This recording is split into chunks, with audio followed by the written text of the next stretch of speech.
Lydia Walter. Why East Coast Bowhunting Podcast?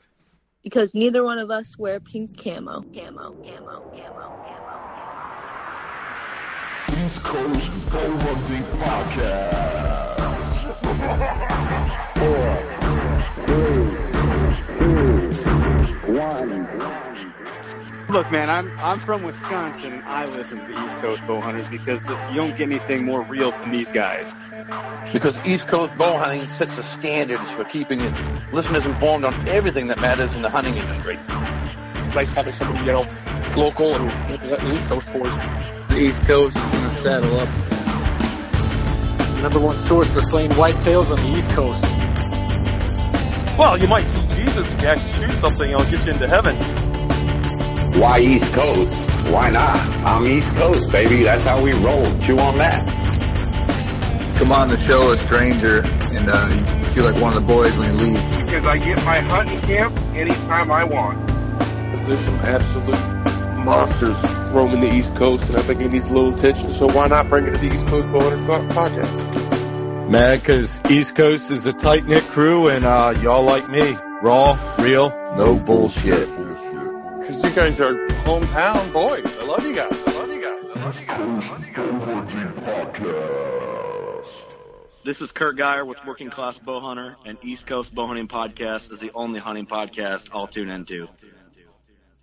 What's up, y'all? Have a seat, or everyone's still at work. Keep grinding, but turn up the volume because we have yet another special episode today. If you're at home, crack one. And if you're at work, take a breather and let us serenade your ears. We talked to Chris Keefer from the show Dropped as he lays down some truth about the hunting industry.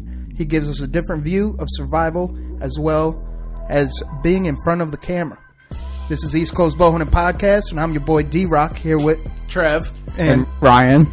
And we are here in Slave Studio in Coventry, Connecticut, hiding in the mountains of God's heaven.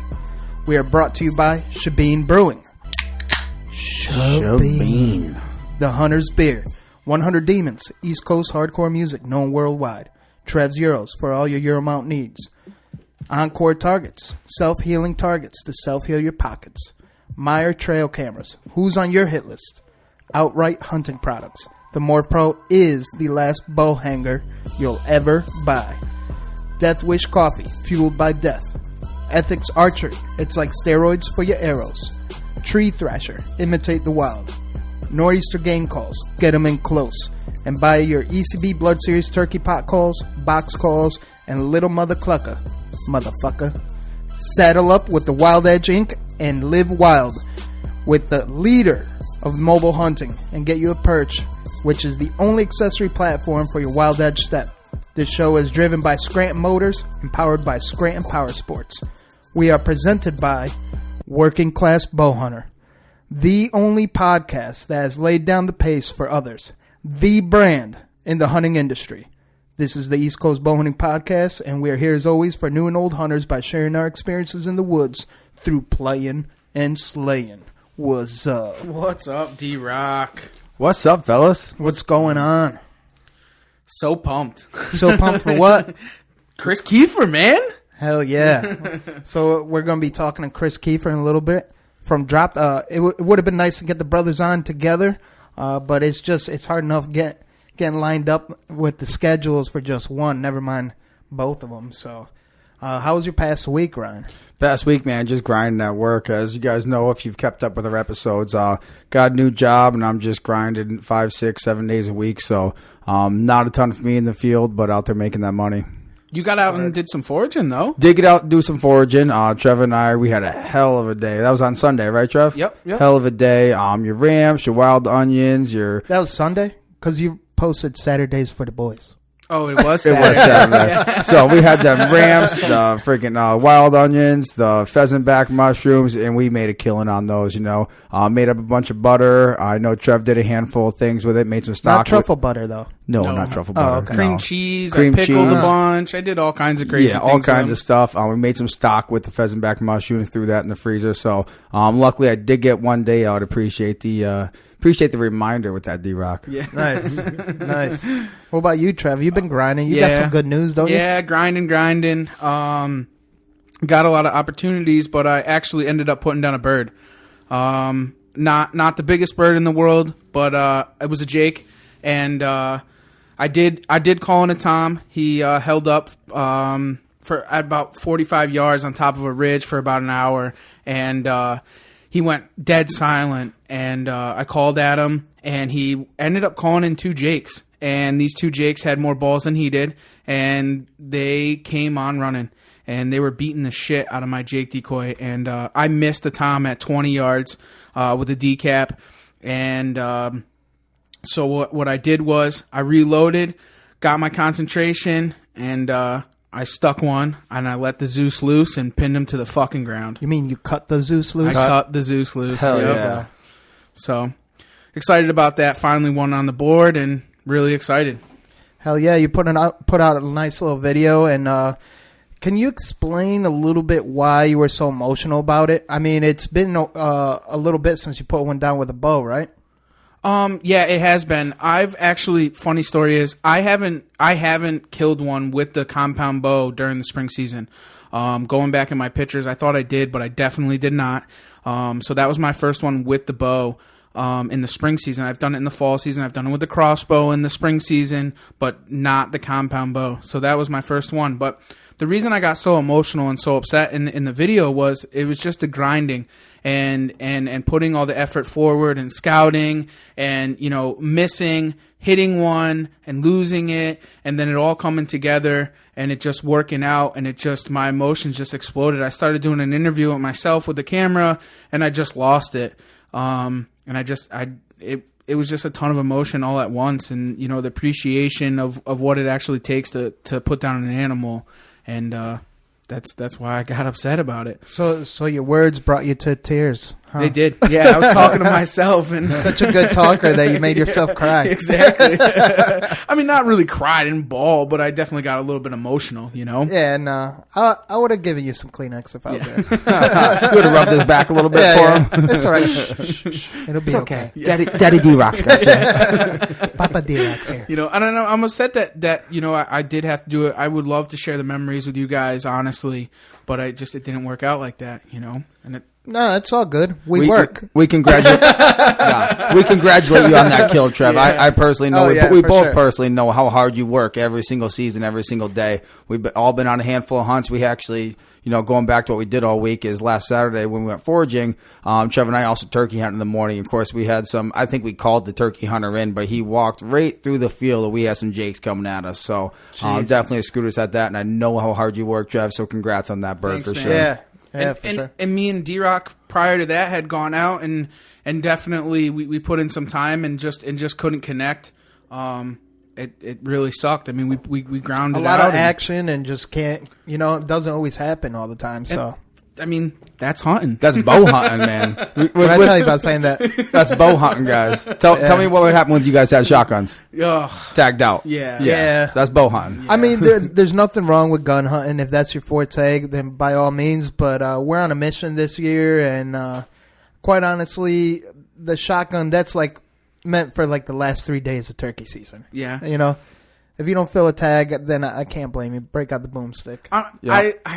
Desperate times call for desperate measures. I'm sorry, but I got to admit that I actually brought out the boomstick this morning. I went for a walk with the gun this morning. I did, because I was just a sigh of relief and going out. And that the gun that I brought out is a gun that my father was his first gun, and I always try to kill something with it every season, and that was just kind of one of those things. I saw it in the back seat, like I was telling you. I said it's in the fucking truck. I was like, I'm gonna take it out. It's gonna happen, but. Whatever. It was good. I'm glad I didn't. You're a young grasshopper still. The patience will grow. You grow into patience. Well, after killing a bird, your patience should be a little longer. You know? Not if you're Trevor. Not if you're Trevor. Dude, I can relate. And you know what? This is, not to jump way ahead, this is a half ninja tip, is have patience out there, because hunting with Trev, you know, he's a younger lad. And I got some grays showing to show my knowledge, and we're hunting there, right? And we're winding down, probably down to the last hour, and he's already, you know, willing to, you know, throw in the towel and stuff. He's it's not going to happen. And I'm like, relax. I'm like, there's still time. You never know. And he stands up real quick. I'm like, what are you doing? I'm stretching my legs. I'm like, sit down, boy. It's like, You just got to kind of gruel it out because you just never know, and you don't want to take away opportunity from yourself. Because turkeys do come in silent, and there's been a lot of silence in the woods lately. I don't know if it's because it's early or predators or what have you. I mean, it's just the best ninja tip that I can give you is be patient and stay persistent. That they're definitely heating up though, Trev. Those things destroyed your decoy, so they're definitely heating up. We started our season a little earlier than we used to. We used to start our season first week of May. So May 7th we used to start. Yeah, so I think we started like 2 weeks early now, so we're getting that early birds.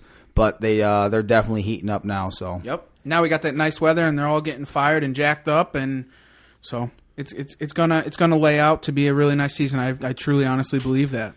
Why do you think they started the season early and cut the season early? What do you think that is? I think honestly is that the birds in the past with the weather and everything, that the birds have been breeding earlier in the spring, and now with the weather being the way that the weather is and the rain and everything and being ground nesting birds, that biologically I think like inside of them that they're not the hens aren't going into that breeding phase because they're afraid of losing those clutches, which is a positive thing for us in the long run, honestly. I mean, that's my personal opinion. Everyone has their own, and they're like assholes. They all stink.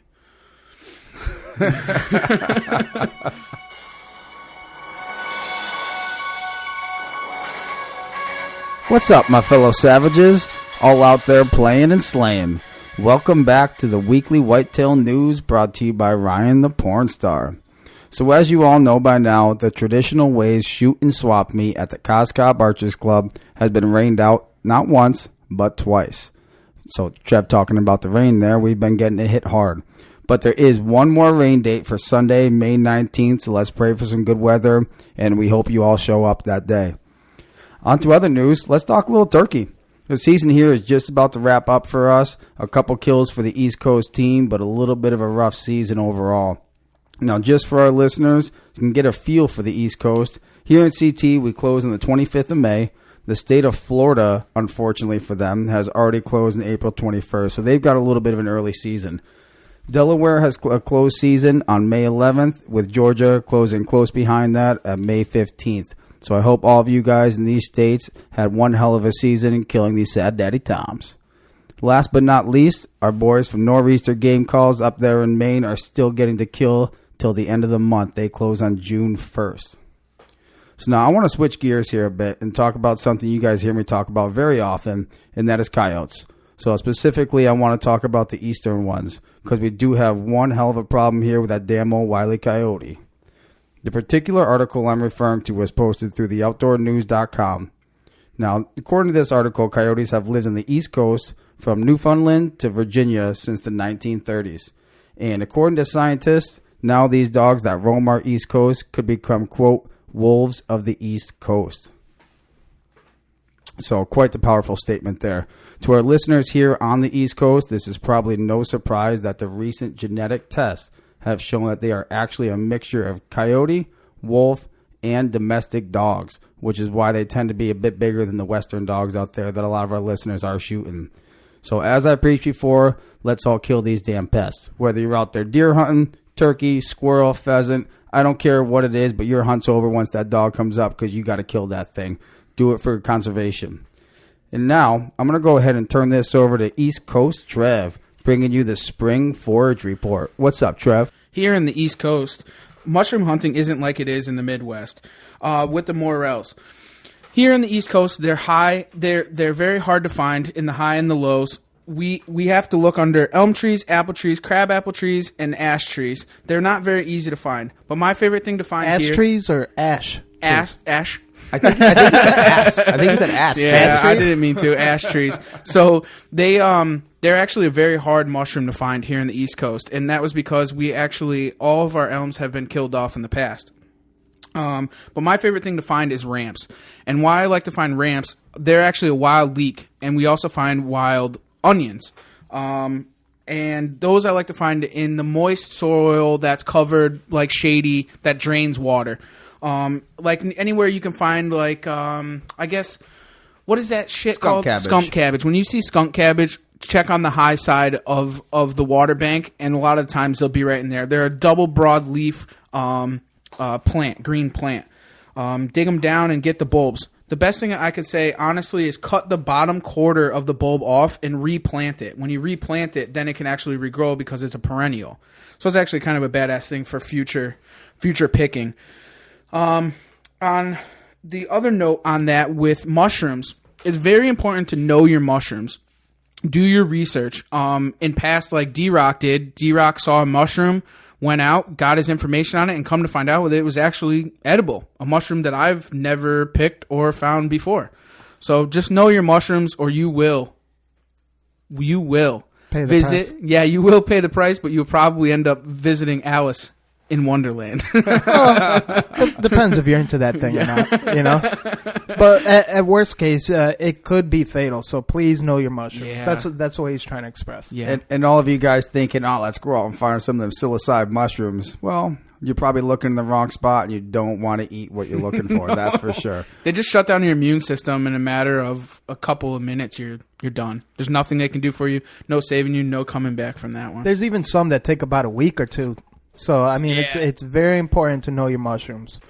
So, I mean, the only ones that are probably most reliable are found in the hood. But I don't know if you want to try those psilocybin. well, what from I've read is that they grow a lot in cow manure. Yep. Yeah, cow manure is really get them. So find your local farm. But there is other ways to test them. You can do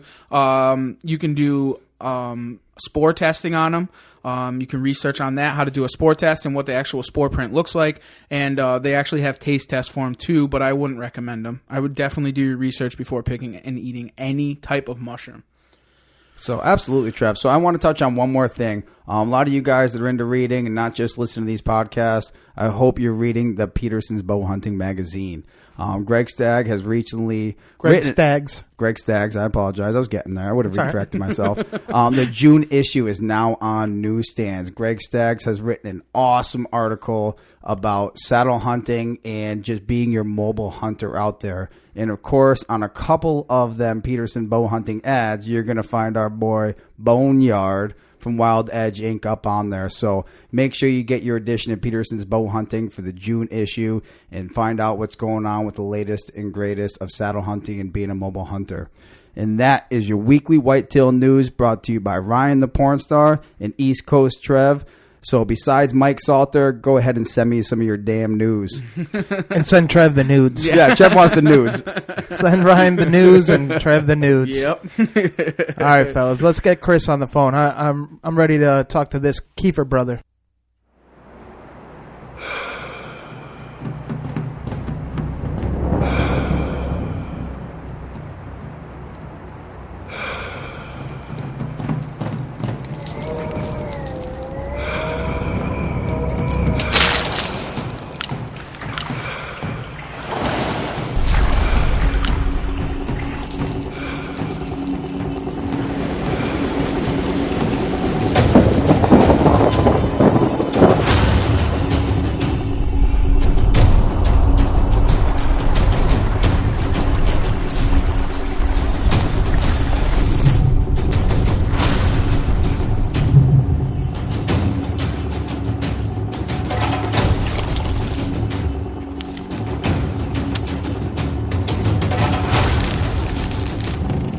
Keefer, how are you doing, Chris? How you doing?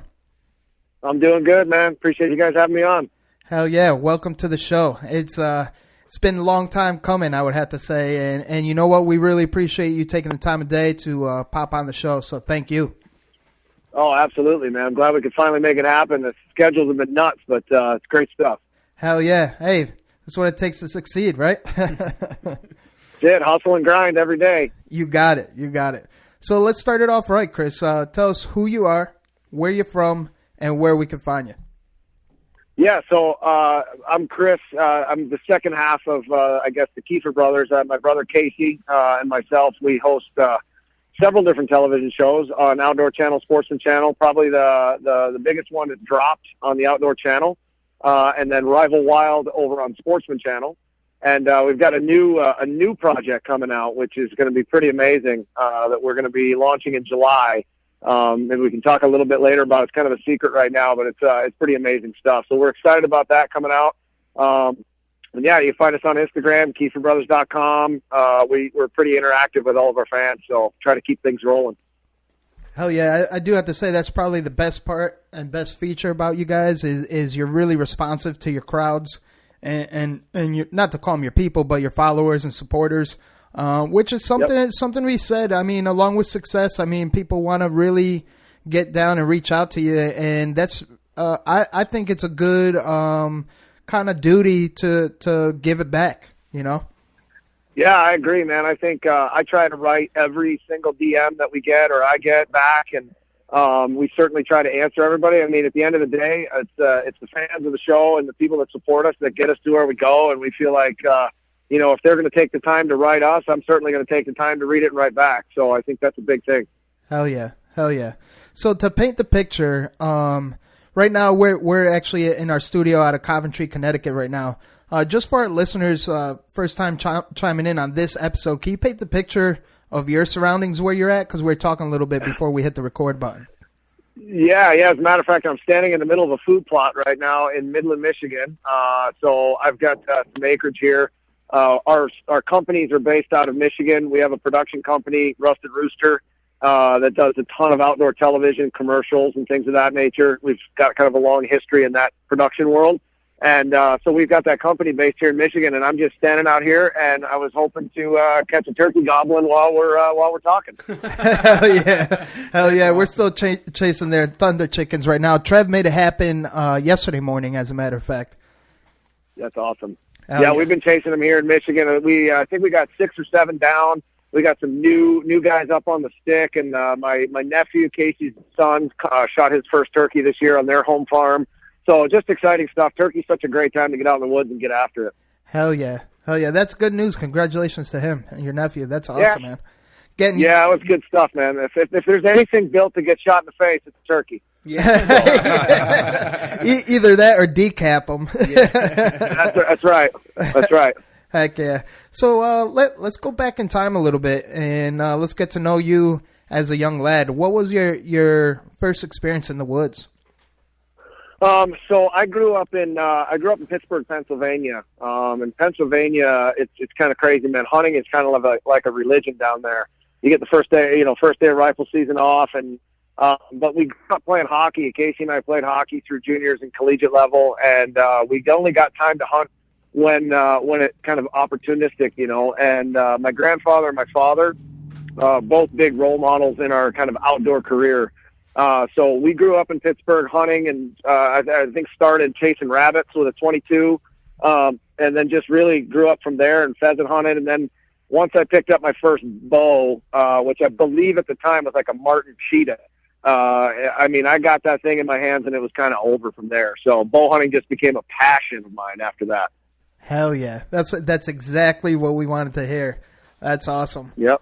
It was a. Go ahead. I was going to say it was a pretty, adventurous stage for me because it's like I'd grown up with a gun and obviously shooting my Red Ryder BB gun, then a .22, then a shotgun. But there's just something about bow hunting. When I got it and I had the first deer walk underneath me, I mean, shaking like a leaf, and it was a fawn, I think, and I didn't know what to do. So that's when I knew I was hooked, and it just ever since it's just become like a huge passion. Awesome, man. That's really cool. And what was your first big game kill? Was it a deer? Yeah, it was a whitetail. It was in western Pennsylvania, up near Titusville, and it was up on this the old Pine Martin farm, they called it, and it was just awesome. I mean, it was one of those experiences where I just never forget. I have him mounted on my wall in my what I consider the old man cave, which I've been blessed enough to basically get a heck of a lot more big ass deer, but that one was a great Pennsylvania starter. Hell yeah, that's awesome. And what'd you take him down with? I took him down with that old Martin. No kidding, that cheetah, dude. That's awesome. That was my first one, and I can still remember bows have come so far over the years, and that when I shot my bow at that time, I mean, we're talking a long time ago when I was 11 years old. I'm 40 right now, so it was a long time ago.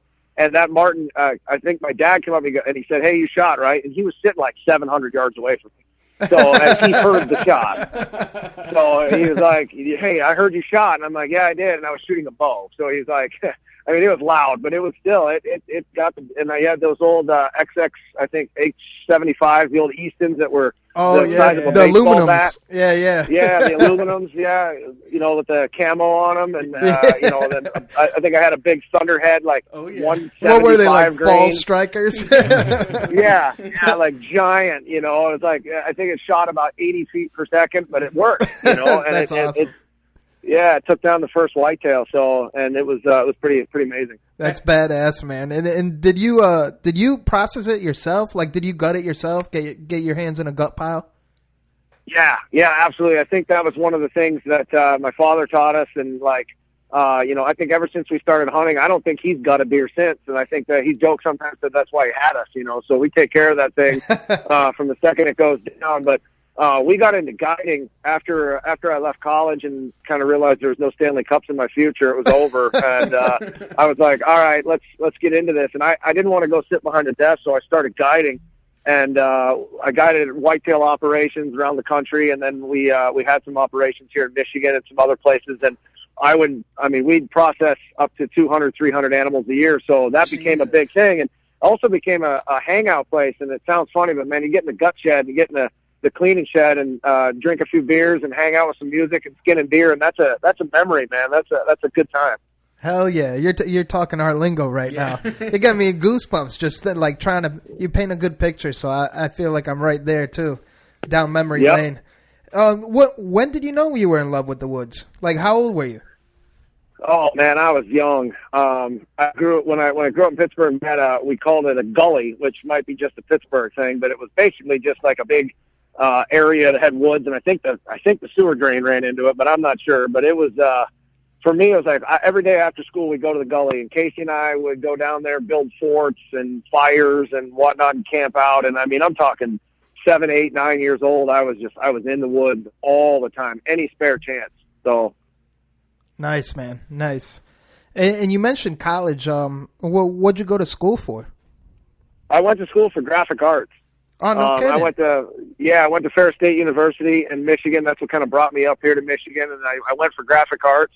Graduated with a degree, and it's kind of funny because I didn't know what I was going to do with that degree at the time. I was like, so I got a graphic arts major, print management, business, all that stuff. I'm like, what am I going to do with this? I really love to hunt. I like to play hockey, and none of that really, corresponds, but it actually does, and I think what ended up happening was we started a production house with Jason Brown, who's a partner of ours at the time. Jason is and still is one of the best producers I've ever worked with in my life, and we started a production house and ended up starting a marketing company which does graphics and does packaging and design, and so I ended up taking kind of that love of that and mixing it with hunting, and then created businesses out of it. And we started that when we started our first season of Dropped, and it was just Jason, myself, and Casey. It was just 3 of us. And 9 years later, there's I think 35 now in the building that are kind of full time working on all different projects. So it's been quite the run, but it started with graphic arts at college and turned into a passion.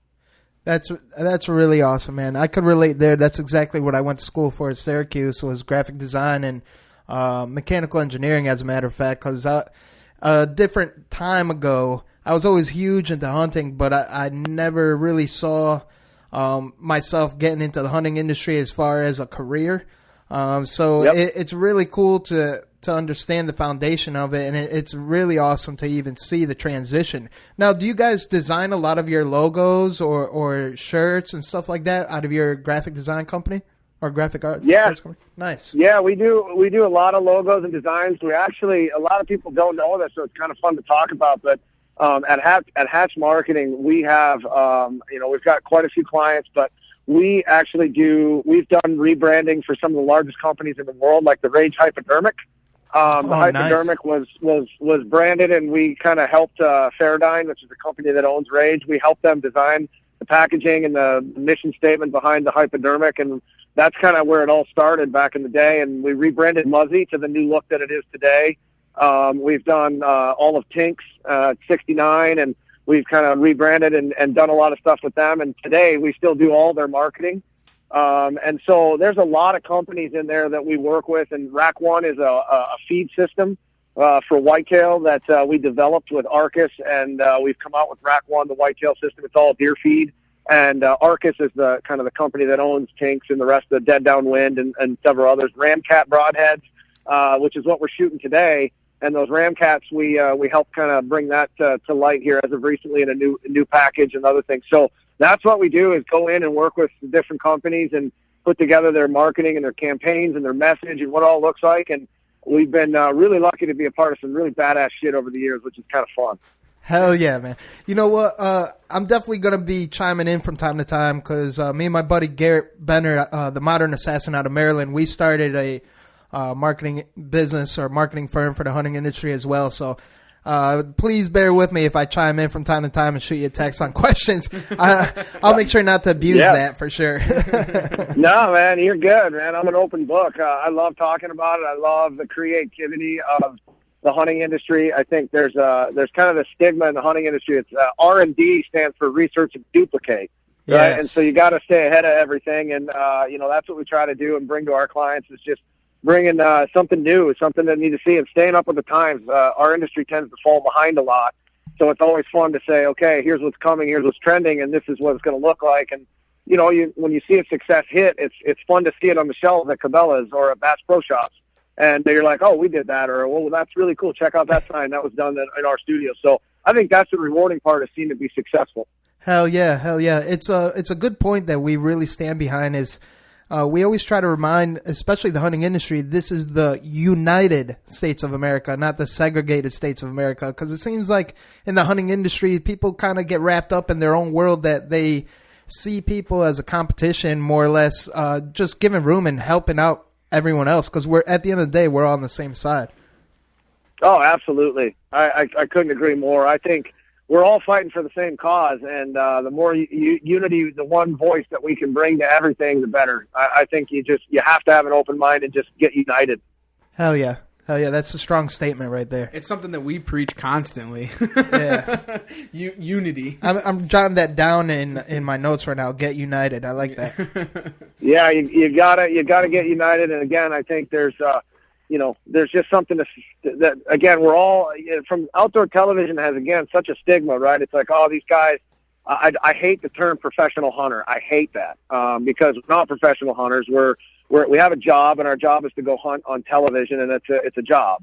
We're not professional hunters. I don't think you can be, because in the professional sports, if you're a professional at hockey, you play in the NHL, and you are the best of the best. In the hunting world, you hope that everybody enjoys the game just as much. And someone can shoot a deer that's not on television just like a guy that can that's on there. So I think the idea is that you have to really stand for everything, and don't look at it as like, I'm a professional. You get to hunt a lot, but at the same time, man, people are looking to you for change and for you to be a voice, and you gotta stay there. Awesome, man. Hell yeah. I couldn't agree more there. I definitely couldn't agree more. So let's get a little off subject a little bit and let us into your world a little bit and tell us what you do what are you doing day by day when you're not filming? Let's start there. Oh, man. So I've been on the road since like September 1st pretty much, and we've been filming on and off, and we've done episodes all over the place, especially for this new project, and it's exciting. But I think on a day-to-day basis, I'm an early guy. I usually get up around 5:30 in the morning, and I go to the gym in the morning. I go every morning, 7 days a week, if I can. It's just my time. I put my headphones in, I lock in, and I'm basically, I'm moving and grooving. That's my time to kind of get set for the day. So I'll work out for about an hour and a half, have a little breakfast, head into the studio. And then when I get to the studio, it's really, my role is from a business side of things and from a, just kind of visionary and helping. And I work in that role hand in hand with my brother and Jason Brown and some of the people that are at the studio. But it's all about what are we going to do next and what's the moves. And so I'm in meetings in and out all day long, on phone conversations. And then it depends on the day. But if it's summertime, 5 o'clock, man, I'm trying to hit the golf links. Trying to have an Arnold Palmer with a little Tito's vodka in it. There you go. Yeah, which is a John Daly, by the way. So I'm trying to have one of those. And then, or a glass of wine and unwind. And I usually spend the rest of the time with my family. I've got a daughter who's big into golf and big into the outside, and she's just the pride of my life. And then my wife as well. So try to spend time with them, man, and then rinse and repeat every day, and just hustle as hard as we can to grow a business. We are, again, fortunate to be in front of the camera, and we do a lot of stuff, but the business side of it is what is going to put my daughter through college and what's going to make us successful. It's not the host of a television show, so we're trying to continue to make the industry better, and anything we can do to help make it better is what we try to do. Awesome, man. So that you mentioned a whole lot in that last little segment. How do you balance work, hunting, family, and play? I mean, that's a very hard question to answer right there, It is, but, it starts with a grounded family life, I think, because, I've been married. I'll be 15 years married in June. Oh, nice. My wife is amazing, and she knows, and my daughter as well, she's 12. They know when, that season rolls around, it's time for me to go and be that guy and make hay while the sun shines, and I think it's just a balance of any time I can get home and be involved when you're home. That's the biggest thing. You can come home and just lay on the couch, or you can be involved. So we try to, if I'm home, man, we're going on a hike, we're going walking, I'm trying to get her involved with her school plays. I'm going to see golf. And you know what? I don't sleep much, but it is what it is. It's like I'm here for a reason, and I'm ready to rock. Hell yeah. Ready to rock with D-Rock today. That's right, man. That's right. You actually answered. That's right. I have a whole outline here, and you answered a lot of my questions. So this is, you're a natural, obviously, especially podcasting. You mentioned you put your headphones on at the gym, and you get to it. What do you listen to? Yep. You listen to any podcasts at all, or? I do. I listen to podcasts. We're driving a lot, so because we'll drive to Kansas and everything. And Jason and I will listen to Casey and I will listen to a lot of different podcasts on the road. And when I get in the mood of music, I love so much music. It's such a big part of what we do. We try to bring it to our productions with Dropped, just a different kind of music, and it's just it sets the tone, So it depends, man. I can rock out to some Eminem every morning and really get into the mood and hype up, or I can be like Kid Rock and Greta Van Fleet until I'm sweating to the sweating to the oldies, man. So it just depends on which workout I'm doing and where I need to be and what's my space that day, and I'll just kind of pick a channel and be like, that's a good one, that's a good mix, let's go. Hell yeah, that's cool, man. So going back to the golf situation, you ever get a hole-in-one? I've never got a hole-in-one, man. I've been so close so many times, but I've never got a hole-in-one. I've seen and witnessed one in my whole time I've golfed, and I golf a lot, but I've never got a hole-in-one. I don't know, because they're pretty rare, but they're pretty amazing. When I saw it the first time, I was like, wow, that just went in. That's a done deal. But you did something pretty amazing yourself, right? What'd you shoot out the sky? Oh, the golf ball out of the sky? Yeah, I did. With a Glock. Nice. I got it on video. That's really cool, man. Yeah, I saw that video. I was like, holy shit. I'm like, that was a nice shot. Yeah. Nice, and notice we were in the middle of nowhere. That was on Antioch Lake in Alaska, and we somehow in the production case, we tucked in a little grass mat and a bag of Dunham's golf balls and a driver, and we put it in with the tripods. So it killed the time, and we were driving balls down Antioch Lake. So if anybody's ever out on Antioch Lake in the middle of Alaska and they see a golf ball, that's mine. That's awesome. That's you're gonna get fans out there looking for them now. Yeah, exactly. Well, there's about 100 of them out there, so you can go for it. There you go. So. I see guys with scuba gear. Yeah.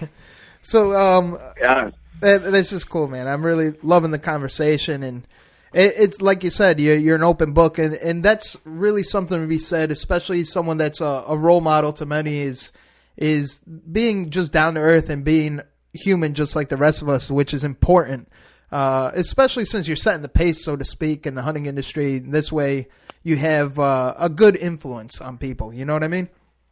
Yeah. Yeah, I think you need to treat people right, and you just need to do the right things, and I think I can lay my head on the pillow at night and know that, never burned a bridge and have kept kept good relationships and continue to do that, and that excites us. I think we're a people person, you know, and it's all about just treating people fair and treating them right and doing what you say you're going to do. And if you do that, it usually leads to winning, which is good. So, hell yeah, everyone loves to win. That's for sure. Speaking of winning, what's your favorite football team? Because I'm surrounded by cheeseheads right now. Yeah, well, oh dude, I know, man. It's the struggle. I'm a Steelers fan, man. Pittsburgh Steelers He's all from the way. Pittsburgh. Hell yeah! You the fucking answer to that. That's cheating. You walked yourself right into that one, D-Rock. Hey, man, I got to get my supporters and my team on my side. Come on. Yeah, black and gold, man, all the way. So I had the chance to hunt with Brett Kiesel from the Steelers. We did some turkey hunting his first time calling one in, and man, that was such a dream come true because obviously the Steelers are amazing. Kiesel's such a good dude, and just Pittsburgh, man, black and gold all the way. Penguins and Steelers. Amen. Yep. That's awesome. So, all right, let's get back to the nitty-gritty. And what's your favorite animal to hunt?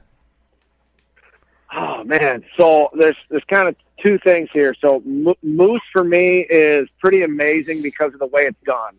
And the fact that you can get them up so close and personal. So moose is an incredible hunt for me. And it means a lot because of Dropped and because of what we've done there. Dropped is basically, for those of them who might not know, 30 days, Casey and I get dropped in the middle of the wilderness with no food, no provisions, and just live off the land and what's on our backs. So sometimes we have gear, sometimes we have tents, sometimes we don't. It just depends on that year's story. But I've been able to take some big-ass moose in the Yukon, Alaska. So that hunt itself is such an amazing hunt, and then especially with a bow. But when you talk about chasing a whitetail, that's an addiction because we've got some farms that I've been hunting whitetail, the same whitetail. I call them shakes. I've hunted him for 4.5 years now, and I've seen him for 4.5 years. I've only hunted him like hard last year when he was a 4-year-old. His name is Shakes? He's one of those. Yeah, his name's Shakes. Nice. He'll give you the shakes, man. He's knocking 200 inches. He'll give you the shakes. So whitetail is just, it's a whole other beast because it's just such an amazing, fun time to do it. And, we're pretty picky about how we do it. We manage our properties really hard, and it's fun to go for an animal and see if you can outwit that animal, and sometimes you lose, and that's okay. You got to be ready to eat a tag sandwich, which, trust me, I've eaten a shitload of tag sandwiches, and that's all right with me. Hell yeah. And I love the fact that you say that because there's a lot of, especially new guys getting in specifically, that it could be a little daunting becoming a hunter or going into the woods, let alone becoming a hunter. And also for someone like yourself, as successful as you've been, you said so yourself through processing and always slaying. Eating tag soup, that happens sometimes, and that is normal. Absolutely. Yeah. So, it's because, I don't want to go down this avenue because I don't want to get negative on it, but social media just puts such a different picture on reality that it almost seems like you get discouraged if you don't get something, whereas you should be loving the experience of being out there. Oh, there's no doubt, man. I think, again, I'm in the industry, so I don't want to knock it as well. Television has done a lot of that, has given that because what people see is 21 minutes of a hunt. I'll go to Kansas, and I will be in Kansas for 4.5 weeks. And that gets cut down to like 2 21-minute shows. So you see all the best parts of it, and I think when we started doing Rival Wild, we started showing the ups and downs, and I think, and having episodes where there was no kill, because that story and that process is part of it all.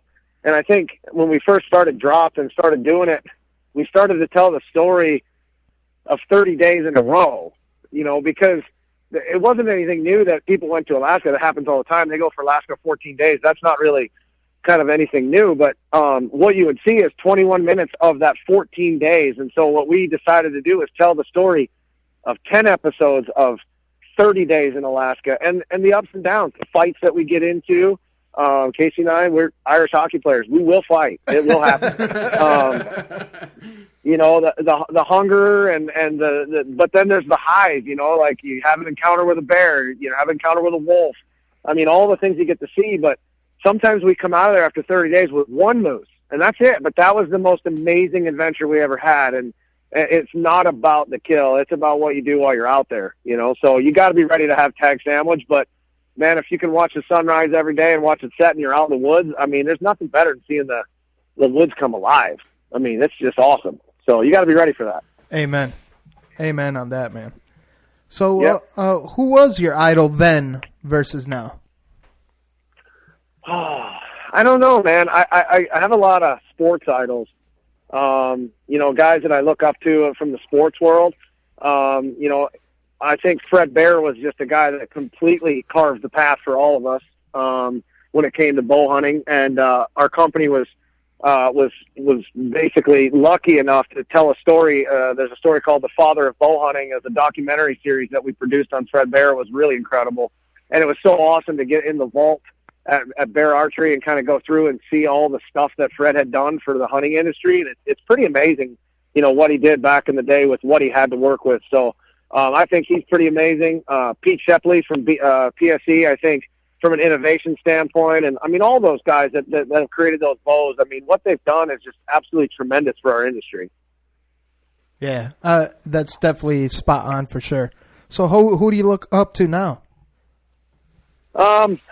I don't know, man. It's kind of a good question because I look up to guys that have success in business. I've really kind of shifted my mindset a lot, and I think we've done that over here. And I look at guys that have taken little and really they're inspirational. You know, like a guy like David Goggins, I think is like an incredible guy that has a great story to tell and has inspired a lot of people to do something better.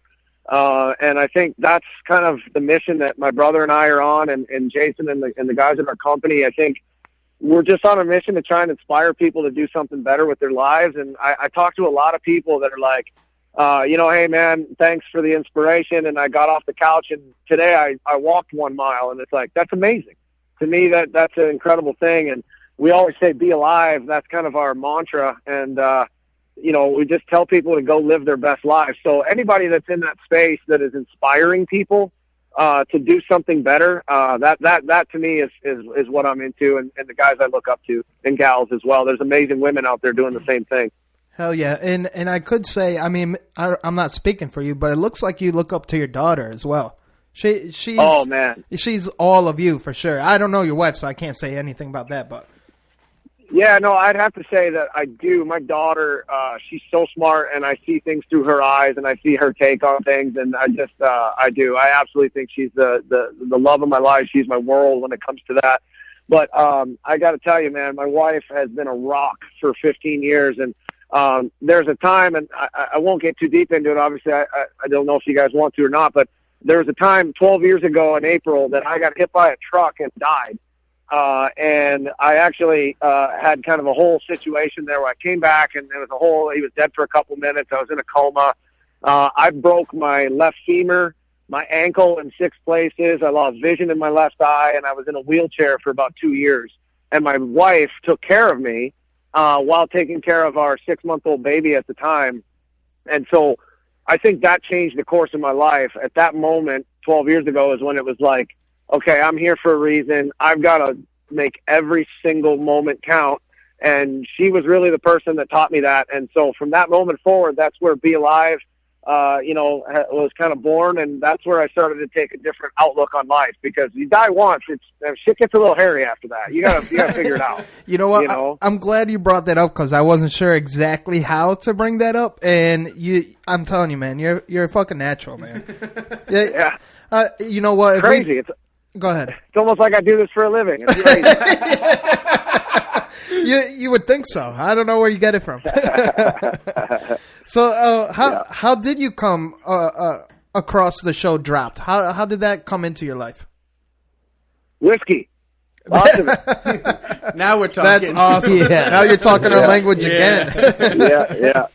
Yeah, no, it started out, so I mentioned Jason Brown. At the time, Jason was a production house, and he was doing some awesome work on the Outdoor Channel, and Casey and I partnered up with him, and we were sitting in the studio one night. We were drinking some whiskey. We were hanging out, talking over some hunting productions, and we were going through – we had a show called Backcountry Quest at the time. It was like our first thing that we did. And we were talking about doing an Alaska show that we could go and we would do like an extended, like a mini part series, like a 4-part series out in Alaska, and we tell a story different. And production is our life. I mean, trying to tell the story through the lens is what we try to do, is storytelling. And we just started drinking whiskey and sipping and talking, and one thing led to another, and somehow we came out of there with 30 days in Alaska with no food. And I think the no food part was Casey's idea. He's like, hey, let's not take any food. And we all agreed like it was a good idea. I was like, yeah, let's do it. And so we kind of said, hey, listen, we've guided our whole lives. We know how to work in the backcountry. We don't call ourselves survivalists. We just call it bush savvy. It's like you put us in a situation, we've been in there, we can figure it out, we're bush savvy. I mean, I'm not going to like boil tea with some sort of like car part, but I'm certainly going to like figure out how to get out of the woods if something goes down and it's dangerous. So we just said, let's do it. And I think that was the first time that we decided to start our production company, Rusted Rooster, and we took that show to the Outdoor Channel. At the time it was the Sportsman Channel, and we actually tried to flip the switch on them because a lot of the shows that are on there are what they call pay to play. I mean, you pay for television programming to be on these networks, right? And so we went to them and said, you have to buy this. And that was a whole different ball game at the time. I mean, you're talking season 8 right now. So they were kind of like, we don't know. Thanks, man. They were like, you don't know what you're talking about. What are we talking about? But they believed in us at the time. They said, we think this is something cool and something different. And so they went out and they agreed to it. We were going no matter what. We actually signed our first contract for dropped on the runway, getting on the plane, getting ready to get dropped in the Brooks Range. We were like, okay, we got it. It's official. Let's go. And we went and shot it. We had no idea what was going to happen. We were just like, let's go. And we documented 28 days in the Brooks Range, and it was, to this date, the most amazing trip we've done. I mean, we've done 8 seasons, and every one of them has their own memories. But that first one, the unknown of what was going to happen was just like, it was life-changing. That's awesome, man. That's really cool. I didn't know that. Runway Deals. Signing deals on the go. The first of many we had to sign on runways, but it was the sign of times to come, so it was great. Hell yeah. Hell yeah. You ever get sick of your brother? We don't get sick of each other. I think we have our space. It's time. We do that for sure. Like him and I are close, and we're together a lot. We travel a lot together. We do business together. We own companies together. We build, we're very close. Our family's tight. Our youngest brother, Cody, he works with us at the studio, and he runs kind of the back end he keeps Casey and I in line. He runs all of our sponsorships and all the stuff that goes in. He kind of does that. And so we work tight together as 3 brothers. Nice. And, we're pretty tight, but there's definitely times where he's like, you gotta leave me. You gotta go away. So I'm sure, man. I'm sure. I get it, man. I'm a lot to take in sometimes. So I'm like, yeah, I probably should calm down. So I gotta roll out. Yeah. You're the bigger brother too, right? I am. I'm the oldest. Yeah. Casey's the middle, and Cody is the youngest. Yep. So yeah, you lay down the law. Yeah, I get it. They need a break sometimes. Yeah. I just, my engine runs at 100 miles an hour all the time, and sometimes Casey's like, you just got to shut up, man. I mean, Jesus, just shut up. I'm like, all right, I get it. I know when to back down now. There was one point in time that you guys gave it a go. I don't know if you guys are still on it, the podcasting, right? You kind of ventured into that a little bit? Yeah, so what we did is we did some test stuff, and we kind of recorded some, and we're messing around with it. Our cameraman, Aaron Blythe, he has a fall podcast, and he basically had us on as guests a couple times. And Casey and I thought about it. The problem that we have is the timing, is just trying to get it done. And but yeah, I think we're gonna mess around with that this summer and have some fun with it. Just kind of put some stuff out. Just want to talk about all things. A lot of the behind the scenes stuff that nobody really gets to see on television. Some of the stories that happen in some of these small towns and our adventures and trips, and we've got some crazy shit that's happened. So it's always fun to talk about.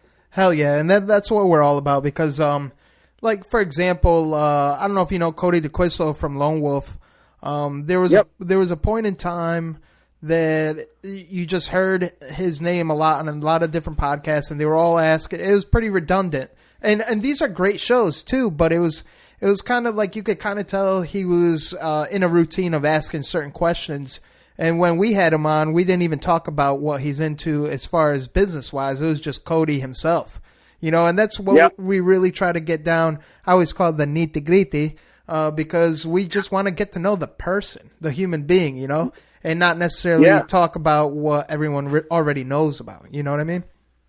Yeah. Yeah, no, I agree, man. I think that's a great tactic you guys have, and that's why I wanted to kind of do this with you guys, because I could talk about killing whitetail and all that stuff all day long, but it's all the fun stuff that happens in between, and a lot of people don't know kind of our history and background, and it's always fun to let people know and open some eyes, which is fun. Sure, without a doubt. What you're really all about. It's real life. Yeah, it seems like if we all ran into each other, we'd have a really good time. So, yeah I get it, man. Yeah. I mean, even going... Yeah, no, I'm down for a good time, anytime. I mean, even going back when you were telling the stories about your first bow and the first arrows and the thunderheads, I mean, that's where I started. Yep. I mean, my dad, to this day, still shoots a Hoyt Raptor with the XX75s to this day. And still kills deer with it. I just won't get away from it. That's actually what I ran this past fall too. The XX75. And that's what I killed my first deer was the Thunderhead 100 grain because that's what I grew up with. Your father shooting, and it gets the job done. It's not the greatest out there anymore, but it gets the job done.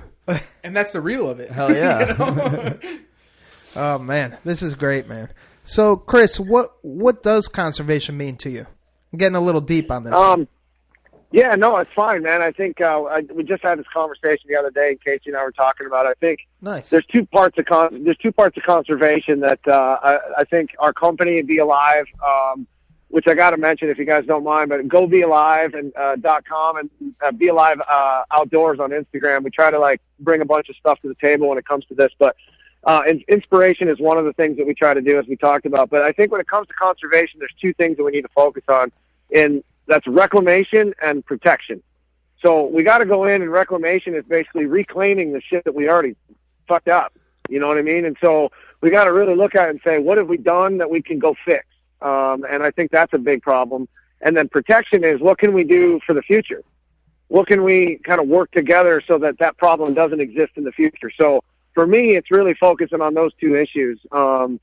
Conservation is thrown around along with sustainability. That's a big thing too, and those two words are thrown around. But when you really break it down, it's like we can raise money for awareness and we can raise money, but you really need to do something with that. And you either need to reclaim something that's already been jacked up or you need to protect something in the future. That's kind of our outlook on it, at least mine for sure. Amen, brother. Amen. Well said. Yeah. On that conservation, have you heard one gobble yet? No, not yet. No. I figured I'd ask. That's a good question, actually. I was thinking the same thing. You're out there in the food. I'm waiting for a crow call or something. I'm like, oh shit, I gotta go. Here comes one. Yeah. If I start owl hooting, you guys will know. Yeah, there you go. I gotta ask, how big is your farm? So in Kansas, we've got quite a bit of land, but we do cattle stuff on that land. So it's 4,000 acres in Kansas. It's our biggest farm. Wow. And then in Ohio, we've got a 300-acre farm. And then here in Michigan, we just have I just have a little 10-acre deal here. And then my brother's got 35 acres as well. And it's just our home farm. That's where our houses are. And we just have the ability to kind of go out and do our thing on them. That's awesome. Hell yeah. Actually, it was one of your fans here from Connecticut that had asked me to ask you when we were talking in conversation, so I figured I'd ask while we had you on. Nice. Yeah. So what drives you to get up and slay? As far as just getting up every day, it's just, man, it's hard. It's hard to say what the actual drive is, but without sounding cheesy, it's I'm not going to say I get up to change the world. That's not my thing, but I try to get up every day just to bring inspiration and positivity, man. That's all I want to do. If I can just do that, I'm good. Hell yeah. That's a really good answer, actually.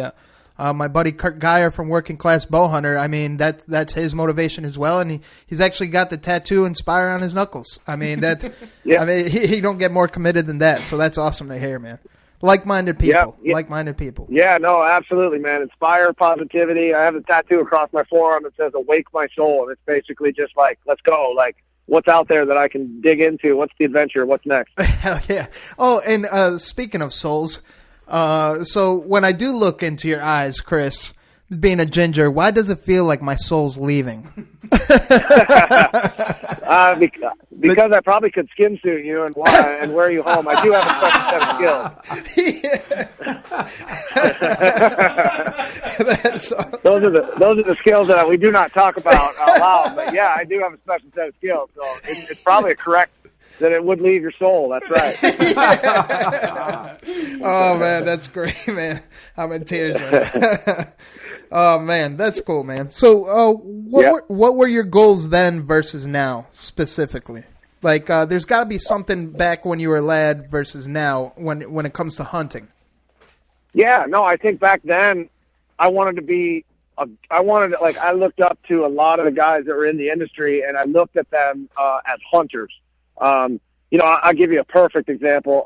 Mark and Terry Drury and Matt and Taylor and the Drury's family, I think they're an amazing family. I don't think there's anybody else that could kill whitetail like those guys can. And I think when I first got in the industry, I was looking at them as whitetail killers and how amazing they were. I was looking at them like, man, they're killing 200-inch deer, and I want to do that too. And now, having a relationship with them, knowing who they are, I look at them and say they are big, smart business people, and I like that about them. And so I think it's just changed from looking at everybody as like a big hunter and like, wow, you killed that, to, the people that have really done some serious, amazing things. I mean, like Michael Waddell, the Bone Collector guys, I love those guys, and what they've done with Bone Collector, the businesses they've built, it's incredible. So I just look at it differently now than I did back then. I just wanted to turkey hunt with Michael. And then one day I did, and I was like, this is amazing. And I got to know him, and I'm like, holy shit, this guy's for real. And I just, that kind of stuff, those are the things that I look at now as how they've been able to survive and build businesses and adapt and change. And I want to be one of the same. I mean, I just want to be around for a while, but I also know that this ginger beer is going to turn white soon. And I'm okay with like finding the next, Keefer brother, and that's okay. I think there's got to be a time where you're like, it's over, but I want to build something that I can still be a part of and help the next generation. So that's a different outlook. Amen. And I'm glad you're actually venturing down. My next question is, what do you have in store for the future? I know you kind of touched on it in the beginning of the episode, and now's the time to dig in, man. Yeah. So I think we're pretty excited. I mean, Casey and I have kind of taken the production to a whole new level. And we've got some big things. Let's just say this. I'll give you guys some scoop on this. It'll be fun. So Dropped is gonna be a pretty awesome change. And there's some things that'll be coming from the Dropped arena that people are definitely gonna want to pay attention to. And I'll have to come back on when I can release it and let you guys know what's going on. And maybe you guys can tell your audience, because it's gonna be pretty awesome. We're super excited about it. That's going to be happening in a little while, next month or so. So we're pretty stoked to announce something there. And then the next thing is Casey and I are hosting a show on the Travel Channel coming up. And we shot 8 episodes this year all over the world, in Ecuador and Brazil, and all over the place. And it's basically Casey and I are going in, and we are uncovering some of the greatest mysteries in the most treacherous places in the world. And so that has been a swing, because it's not necessarily hunting for us, but it is that adventure and just go finding stuff and just exploring the outdoors. And it's been pretty amazing run. And that show is called Code of the Wild. And they just announced it, and it's coming out in July. So they just kind of did some upfronts in Los Angeles. So we're pretty stoked that that's coming out. So we'll be on the Travel Channel this summer. Congrats. Hell yeah. Congratulations. That's awesome, man. Hell yeah. Yeah. So it's pretty safe to say that the Keefer brothers are going to stay together for as long as they can then, on TV. That's right. Anyways. Awesome. That's awesome. As long as we can, man, we're going to keep on hammering. Hell yeah. That's great. I love to hear that. Yep. So, you may, what segment you think that is, Chris? I don't know. I was like, I thought it was like Ace Ventura for a second. That's our first segment is Ninja Tip of the Day. What's your ninja tip of the day for anything outdoors for our listeners out there? Ninja tip of the day. If you're getting attacked by a bear, play dead, because it'll work really well for what's about to happen to you. Really? Is that like truth or? Yeah, because if you play dead and he leaves, you're good. If you play dead, it's just practice for what's about to happen.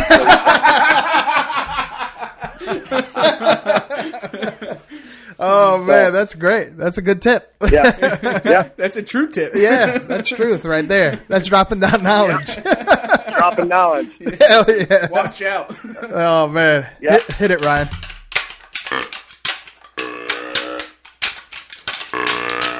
So all this positivity, and it's been a really cool episode, man. And again, thank you. That brings us to our last segment of the show.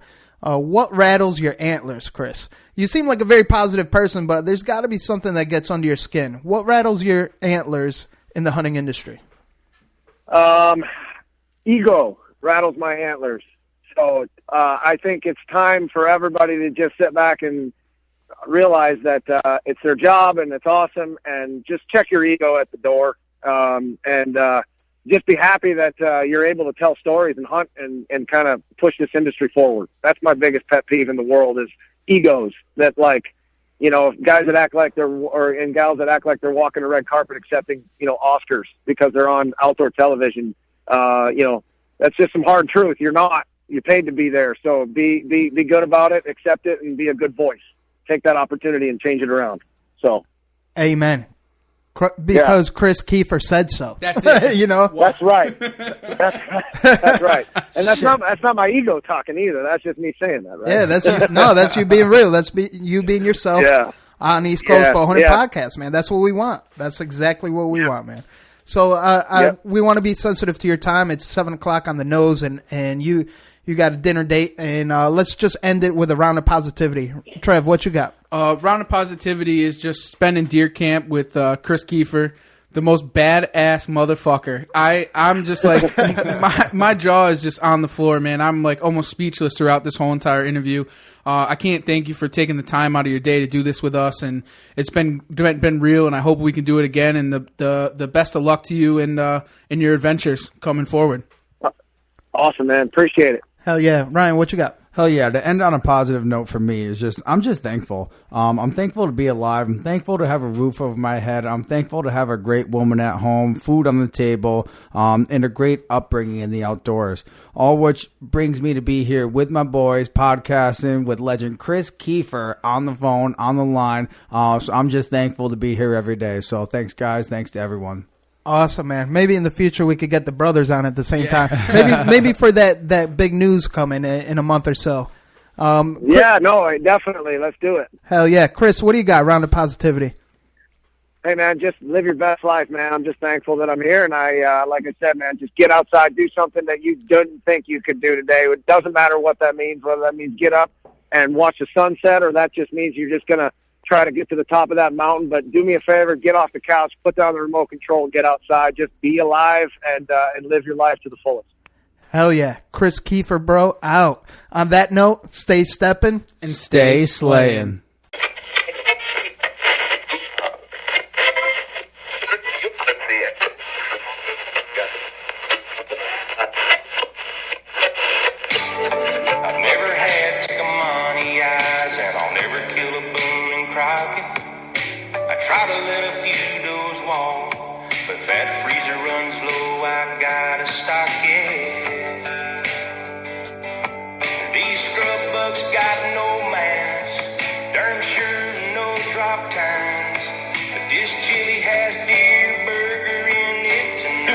Podcast go straight to hell.